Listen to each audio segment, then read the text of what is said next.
bahas masalah hukum perceraiannya. Akan tapi jangan sampai hidup Anda itu hidup seperti itu. Punya masalah ngancam atau minta cerai. Seorang suami punya masalah ngancam cerai. Punya masalah istri minta cerai. Ini hidup apa seperti itu? Karena kalau dalam suami istri itu kalimat cerai itu adalah kalimat yang paling pedas. Karena pernikahan adalah pertemuan, cerai adalah perpisahan. Ini ujung ke ujung. Kalau orang berakal sehat nggak akan seperti itu. Selesaikan dong permasalahannya. Makanya suami yang lemah, bahkan mungkin akalnya sudah rusak kalau tiba-tiba dikit-dikit ngancam cerai. Masa menundukkan untuk meluluhkan, melembutkan hati istri aja pakai ancaman cerai. Begitu juga seorang istri. Kenapa kok dikit-dikit minta cerai? Ya. Memang hidup itu apa sih? Cerai itu apa sih? Kok kayak jual ayam? Kayak jualan barang yang tidak ada harganya. Bisa tarik ulur.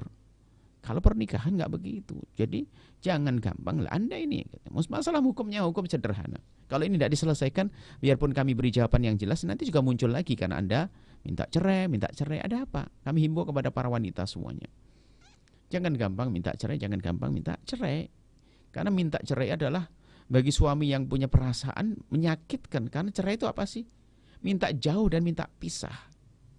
Itu menyakitkan, kecuali lelaki yang dungu yang nggak punya perasaan, minta cerai ya suka-suka aja. Tapi ini minta cerai itu apa? Minta cerai itu bukan sekedar aku nggak mau denganmu, sudah nggak mau dan minta dijauhkan, kan begitu. Setelah cerai nggak boleh semuanya. Itulah wahai para wanita, jangan dikit minta cerai. Barangkali juga ini menunjukkan bahwasanya ini kelemahan seorang wanita kalau sebentar dikit-dikit minta cerai. Tapi kalau permasalahannya berat karena kezaliman suami gini ini sudah berupaya untuk diselesaikan, ternyata belum bisa, ya seorang wanita saat itu kecerdasan juga muncul lagi, yaitu apa? Jangan dungu di bawah naungan laki-laki yang zalim.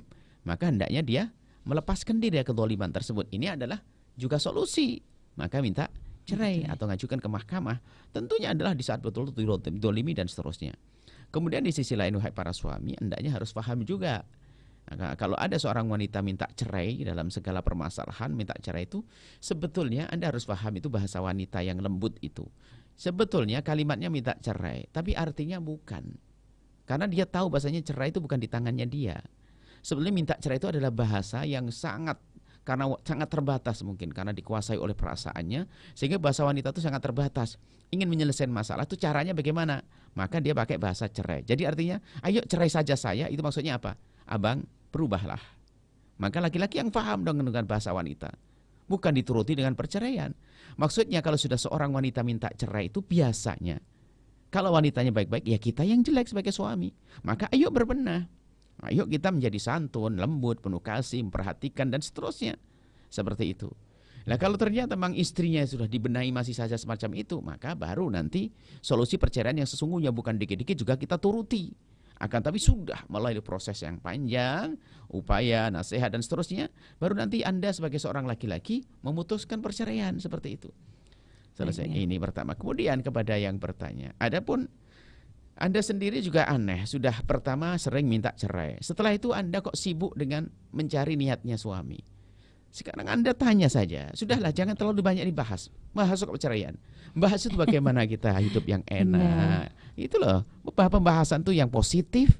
Membahas perceraian. Setiap hari tanya, bang itu niat enggak? Dibilang enggak, Anda enggak percaya. Terus Anda ini bagaimana? Dia tidak niat. Pertama adalah salah. Suami menyuruh pisah, mengatakan pulanglah atau pisah saja, menuruti omongan Anda. Dia salah. Sebenarnya dia tanggapi permintaan Anda cerai adalah ditanggapi dengan tanggapan positif, yaitu dengan perilaku yang lembut, minta maaf dan seterusnya. Wanita yang minta cerai biasanya, kalau suaminya minta maaf itu selesai dan menyesal dengan permintaannya. Jadi cukup begitu tuh, suami minta maaf dan berjanji tidak mengulangi kesalahannya. Mestinya suami seperti itu tidak mengiyakan. Baik, kemudian di saat mengiyakan itu betul, itu adalah kinayah. Kalau kinayah, Anda jangan memaksa. Anda ini kan membingungkan. Dicerai berarti nggak mau. Buktinya bingung kan begitu. Anda membingungkan. Kalau sudah mengatakan saya nggak niat, ya sudah selesai. Nggak niat Anda paksa. Akhirnya apa? Giliran dia mengatakan iya, Anda bingung menanya lagi. Terus Anda maunya bagaimana? Kan begitu.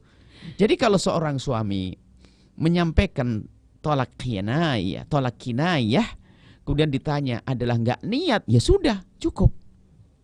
Nggak usah, jangan berbohong, jangan berbohong. Orang itu dituduh berbohong itu nggak kuat juga.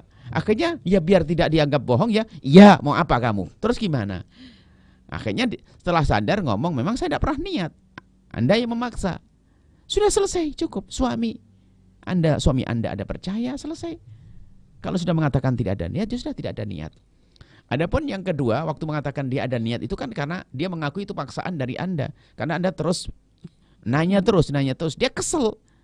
Jadi yang biasa kami simpulkan adalah omongan beliau, yaitu itu adalah tidak ada niat. Karena apa? Karena Anda yang mendesak dengan itu semuanya. Sehingga dia mengatakan tidak ada niat, kemudian Anda desak lagi mengatakan iya ada niat. Kemudian setelah itu Anda tanya dalam keadaan normal, dia mengatakan tidak ada niat dan itu aslinya. Nah, kemudian berarti kalau kami perhatikan dari sisi ini, maka dari sisi Anda ini yang suka desak dengan beberapa menodong, meneror dengan pertanyaan, semoga Anda bisa membuat perubahan dan semoga suami Anda juga ada perubahan sehingga hidup Anda indah. Dan kemudian setelah itu kami juga khawatir Anda itu seperti penanya-penanya sebelumnya. Orang kena was-was masalah perceraian. Oh, ini penyakit bahaya sekali. Was-was perceraian itu juga bahaya. Sudah kalau kata ulama, kalau Anda berani bertanya kepada kami, sudah Anda jangan tanya ke yang lainnya. Kalau Anda tanya kepada yang lainnya, Anda akan tambah karu-karuan. Dengar omongan kami ini. Karena biasanya kalau orang kena was-was itu adalah harus diancam begini. Kalau Anda sudah percaya dengan saya, Anda menelpon berarti percaya dengan kami. Kalau sudah percaya dengan kami, sudah selesai, jangan tanya ke siapapun. Kenapa? Karena Anda tidak normal kena was-was misalnya. Selesai, nanti ke lainnya juga. Tanya 1000 kiai pun juga sama. Baik, jadi kami sampaikan bahasanya suami Anda adalah kinayah sesungguhnya. Dan tidak dengan niat. Karena apa? Dia menyadari waktu mengatakan yang tengah, yang kedua adalah mengatakan niat adalah karena Anda paksa. Selesai. Baik, jadi dia tidak ada niat dan pernikahan masih ada. Dan setelah itu Anda jangan bahas masalah perceraian. Kalau Anda pengen hidup Anda tentram, hidup Anda damai, dan jangan tanya kepada siapapun lagi. Kalau Anda percaya dengan kami. Baik. Ini demi kebaikan Anda, wahai saudari yang solehah. Setelah ini hidup Anda akan bahagia dengan anak yang soleh solehah yang dibanggakan oleh Rasulullah sallallahu alaihi wasallam. Wallahu a'lam bishawab. Baik, terima kasih Bu atas jawabannya.